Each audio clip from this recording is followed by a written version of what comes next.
হুজুর, রমজান মাসে কন্যার বাড়ি থেকে ছেলের বাড়িতে ইফতার না পাঠালে শ্বশুর শাশুড়ি গালমন্দ করে, এমন অবস্থায় কি করা উচিত?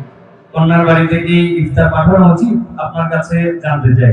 ভাইরা আমার, আমাদের সমাজে বহুল প্রচলিত, বহুল প্রতিষ্ঠিত কুসংস্কারগুলোর মধ্যে থেকে একটি হলো এটি যে মেয়ের বাবার বাড়ি থেকে রমজান আসলে ইফতারের বিভিন্ন আইটেমের জন্য ছেলে, ছেলের মা, ছেলের বাবা, ছেলের গোষ্ঠী, ছেলের বিভিন্ন মহিলারা, ওই ফ্যামিলির তারা অপেক্ষায় থাকে।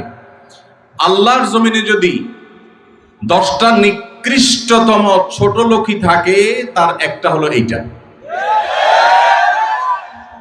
যুবক ভাইরা, কোন যুবক হাত তুলে বলতে পারবেন যে আমার শ্বশুরবাড়ি থেকে রমজান উপলক্ষে এরকম কোন ভিক্ষাবৃত্তি আমরা করতে দেই নাই? এদেশ থেকে যৌতুককে ওলামায়ে কেরাম মিম্বর থেকে, মাহফিলের মঞ্চ থেকে ঝেঁটিয়ে বিদায় করেছেন, আলহামদুলিল্লাহ। যৌতুকের অভিশাপ থেকে এদেশকে মুক্ত করেছেন ওলামায়ে কেরাম। এক চেটিয়া আবেদন দেশের ওলামায়ে কেরামের এই কাজটা। যৌতুক চলে গেলে কি হবে? ইফতারের নামে যৌতুক এখনো বাকি আছে। অনেক যুবক আছে, তারা বলে যে আমার শ্বশুরবাড়ির লোকেরা খুশি মনে দেয়। ভালো করে শুনে রাখেন, 2 নাম্বারের অপর নাম হলো এখন খুশি মনে দেওয়া। ঘুষখোর সেও বলে খুশি হয়ে দিস, যৌতুকখোর সেও বলে বেহিসাব খুশি হয়ে দিস। শুধু খুশি হয়ে না, জোর করেও দেয়।